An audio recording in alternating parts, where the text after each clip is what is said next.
Bab 123. Kekuatan Naga. Saat suara Tango Tuoba jatuh, belasan pengawal yang mengenakan baju besi berat dan topeng muncul di aula. Belasan orang ini semuanya memegang pedang dan tubuh memancarkan aura pembunuhan yang sangat ganas. Di depan Tango Tuoba, orang berjubah hitam menyilangkan tangannya di depan dan berkata dengan suara rendah, "Raja Tuoba, sudah pikir baik-baik." Tango Tuoba bersandar di kursi naga dan berkata dengan suara rendah, "Keluar." Orang berjubah hitam itu sedikit mengangguk, risiko tanggung sendiri. Setelah mengatakan itu, dia berbalik dan menghilang. Pada saat ini, seorang pria tua dan seorang wanita tua muncul di belakang Tango Tuoba. Orang tua berkata dengan sungguh-sungguh, "Yang mulia, ini menyinggung Akademi Changmu di Dayun." Tango Tuoba berkata dengan suara rendah, "Jika aku melakukan apa yang mereka katakan dan mengirim pasukan ke kerajaan Jiang, tentara dan rakyat aku akan ditempatkan di mana? Nyawa siswa Akademi Changmu mereka berharga, nyawa prajurit kita tidak. Ingin prajurit sarjana nasional kita mengorbankan hidup demi mereka? Bermimpi saja."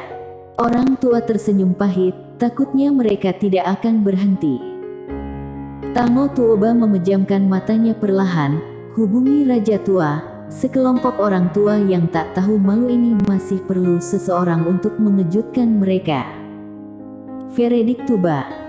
Orang tua tampak tercengang dan mengangguk, "Baik." Setelah mengatakan itu, dia berbalik dan pergi. Veredik Tuba, tokoh legenda kerajaan Ning. Wanita tua berjalan ke depan Tango Tuoba dan berkata dengan sungguh-sungguh, "Yang mulia, internal kerajaan Dayun merosot. Raja pendukung bisa menutupi langit dengan satu tangan. Aku pikir dunia Kingzu takutnya tidak akan bisa berdamai lebih lama. Yang mulia, tolong buat rencana lebih awal." Tango Tuoba sedikit mengangguk, "Negara kita sudah membuat persiapan dan bisa menghadapi semuanya kapan saja." Setelah mengatakan itu, dia berdiri, lalu berjalan ke pintu aula utama, melihat ke langit, ada jejak kesedihan di matanya. Pasukan asing ini sangat terlibat dalam perselisihan sekuler, nyawa orang-orang biasa ini, di mata mereka, benar-benar serendah semut. Wanita tua menundukkan kepalanya sedikit, terdiam. Setelah beberapa saat, Tango Tuoba tiba-tiba berkata, "Selalu awasi kerajaan Jiang." Wanita tua mengangguk dan berbalik untuk pergi. Kerajaan Jiang. Beberapa negara tiba-tiba menyerang, seluruh kerajaan Jiang langsung gempar. 3 kerajaan akan datang. Dalam sekejap, kerajaan Jiang hampir diserang dari semua sisi. Bohong jika bilang tidak panik. Di istana kerajaan Jiang, aula utama saat ini sudah meledak. Semua menteri bersuara, seluruh aula lebih meriah dari pasar sayur di jalan. Di kursi naga, Josh Jiang tanpa ekspresi, tidak tahu apa yang dia pikirkan. Entah berapa lama berlalu, aula tiba-tiba menjadi sunyi. Salah satu tetua berdiri, membungkuk sedikit kepada Josh Jiang, "Yang mulia, kali ini negara Chu dan negara lain datang menyerang. Tampak jelas tidak sesederhana hanya menyerang kerajaan Jiang." Josh Jiang melirik orang tua itu, "Maksud Agus Li adalah meminta kita mengikat sarjana nasional Ye dan mengirimnya ke negara Chu untuk menebus kesalahan." Orang tua ragu-ragu, lalu berkata, "Yang mulia, negara adalah yang paling penting, dan rakyat yang paling kecil." Josh Jiang berkata dengan suara rendah, "Negara adalah hal yang paling penting, tetapi jika tidak ada orang, di mana akan ada negara? Selain itu, Milei Ye adalah sarjana nasional kerajaan Jiang aku. Jika aku mengirimnya ke negara Chu untuk menebus kesalahan, maka akan kehilangan kekuatan dan penghinaan terhadap negara." Setelah mengatakan itu, dia melihat sekeliling, apakah ada orang lain yang memiliki pendapat berbeda. Pada saat ini, Seorang tetua berambut putih tiba-tiba berdiri. Orang tua itu kekar, meskipun rambutnya putih, matanya cerah dan tajam. Orang ini adalah Sean Lin, Marsekal Lin yang paling terkenal di kerajaan Jiang. Nadia Jiang adalah murid bimbingannya. Sean Lin berkata dengan dingin, "Aku tidak tahu dengan hal lain. Aku hanya tahu bocah bernama Mile Ye ini pernah berani memblokir 3.000 kavaleri berarmor hitam kerajaan Tang di kota pembatas dunia. Orang-orang ini patriotik. Jika kerajaan Jiang ingin mengorbankannya untuk mencari kedamaian, bolehkah aku bertanya, siapa yang berani mencintai kerajaan Jiang di masa depan? Berjuang untuk kerajaan Jiang." Saat mengatakan itu, dia melambaikan tangannya. "Aku hanya satu kata, jika mereka ingin perang, maka berperanglah." Perang. Situasi menjadi sunyi dalam sekejap. Tidak ada yang berani membantah kata-kata orang di depan ini. Bahkan Josh Jiang harus bersikap sopan padanya. Perlu diketahui Josh Jiang telah disalahkan oleh dia sebelumnya. Sean Lin dan Jackman Jiang adalah saudara sehidup semati yang sebenarnya. Di kursi naga, Josh Jiang terdiam sejenak, lalu berkata, "Jika berperang, berapa banyak pasukan yang tersedia?" Sean Lin merenung sejenak, lalu berkata, "Tentara kita sekitar 250.000, 50.000 diantaranya tidak dapat dimobilisasi. 50.000 ini harus menetap untuk melindungi negara. Jika negara dalam bahaya, akan ada pengkhianat jahat yang akan keluar membuat masalah. Sisanya 200.000, setengah dari mereka berada di kota pembatas dunia, dan masih ada 100.000 tentara. Aku secara pribadi membawa 100.000 tentara untuk berperang melawan negara Chu dan negara Yue." Josh Jiang menggelengkan kepalanya, "Tidak cukup. Negara Chu dan negara Yue ditambahkan bersama, setidaknya ada 200.000 tentara, 100.000 berbanding 200.000, perbedaannya agak besar."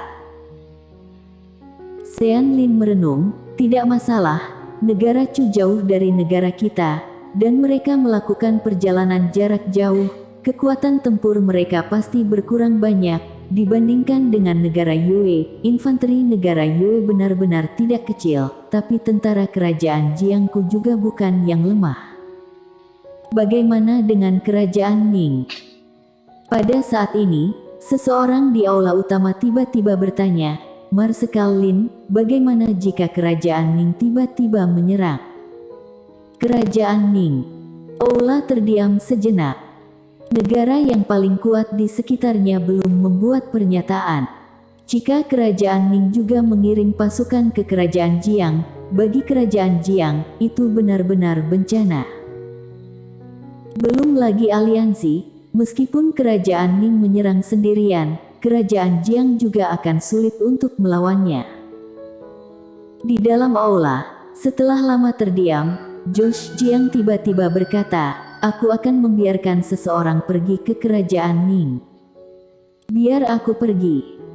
Pada saat ini, sebuah suara tiba-tiba datang dari tidak jauh. Saat semua orang mendengar suara itu, mereka melihat bahwa itu adalah Mile Ye. Mile Ye. Kerajaan Jiang dalam masalah begitu besar, dia tentu saja tahu, dan sekarang dia harus mengambil tanggung jawab untuk situasi ini, karena dia mengetahuinya dari paviliun Zuixian. Kali ini di belakang negara-negara ini, pasti ada Akademi Changmu di Dayun, dan pasti ada dunia kegelapan.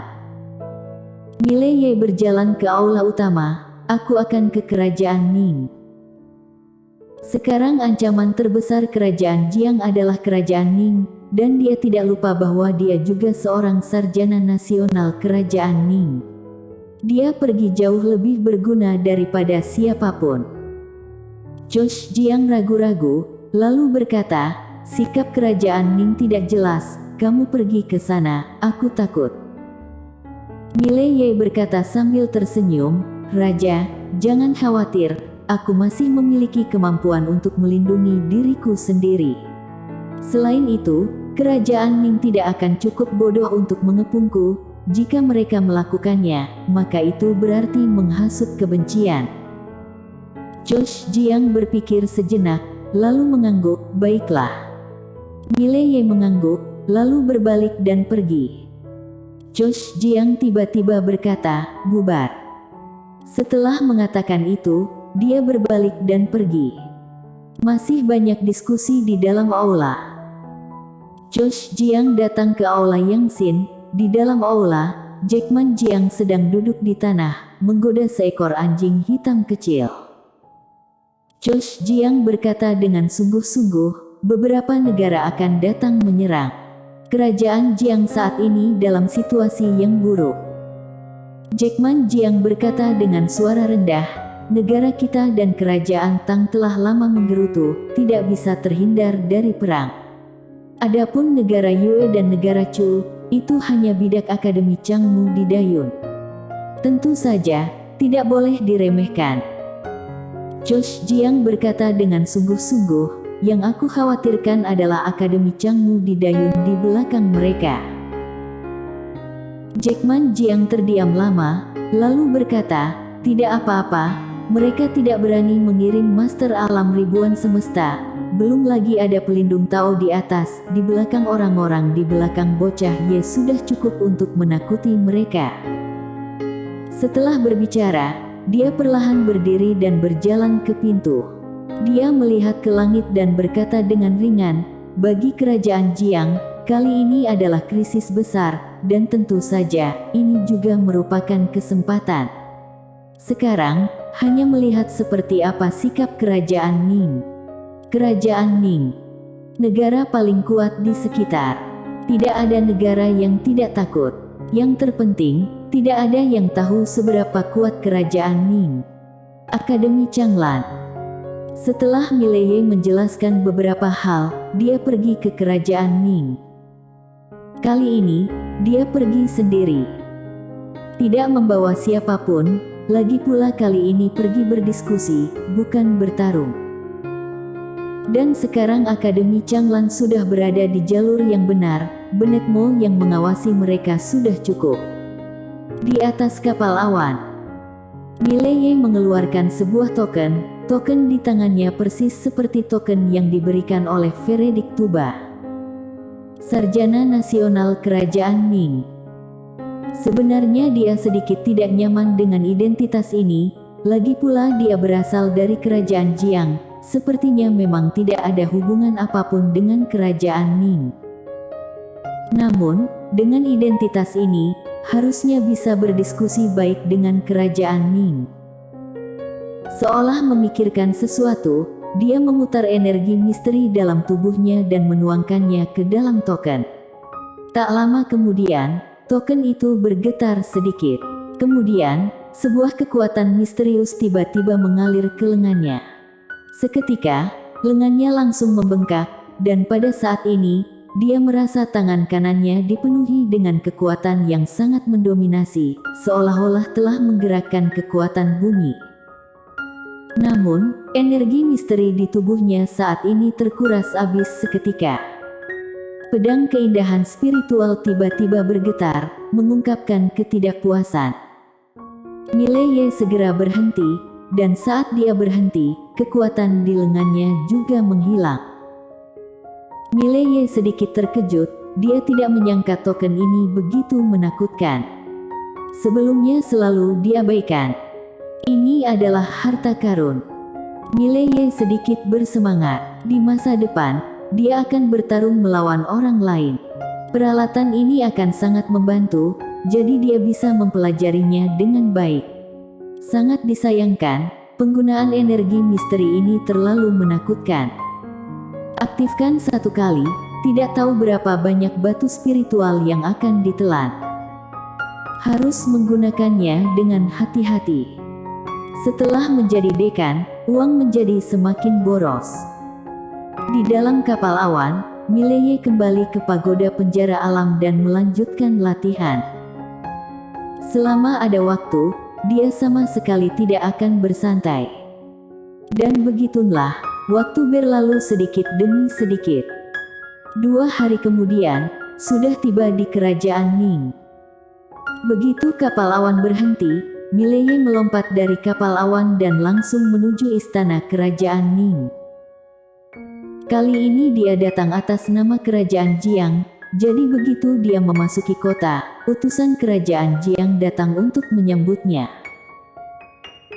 Seorang lelaki tua kurus yang datang, saat tetua melihat Mileye, dia bergegas mendekat dan memberi hormat.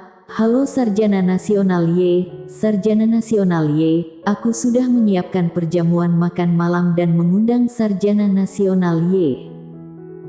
Mileye menggelengkan kepalanya dan menyela tetua kurus itu, langsung bawa aku ke istana kerajaan Ning, utamakan urusan penting. Tetua kurus itu tidak berani berkata apa-apa, dia segera mengangguk dan membawa Mileye ke istana kerajaan Ning. Di depan aula istana kerajaan Ning, tetua kurus dan Mileye menunggu hampir setengah jam, tetapi masih belum ada yang keluar untuk menginformasikan kepada mereka. Mileye merasa ada yang tidak beres. Dia memandang tetua kurus di sampingnya, dan tetua itu berkeringat dingin. Bawahan tidak tahu kenapa. Mileye terdiam sejenak, dan hendak mengeluarkan tokennya untuk memaksa masuk. Saat ini, seorang wanita tiba-tiba datang dari kejauhan. Wanita itu mengenakan gaun panjang kuning muda, rambutnya panjang terurai, dan sosoknya montok, sangat seksi dan menarik. Saat melihat wanita ini, wajah Mileye berubah drastis. Kenapa kamu? Wanita di depannya adalah wanita berjubah hitam yang telah menggodanya di hutan. Tango Tuoba berjalan ke depan Mileye dengan wajah tanpa ekspresi. Mileye buru-buru menenangkan diri, berkata dengan tegas, tempat ini adalah istana kerajaan Ning. Aku memiliki persahabatan yang mendalam dengan Raja Kerajaan Ning. Aku sarankan kamu untuk tidak macam-macam, jika tidak, Apakah kamu mengerti? Bersambung.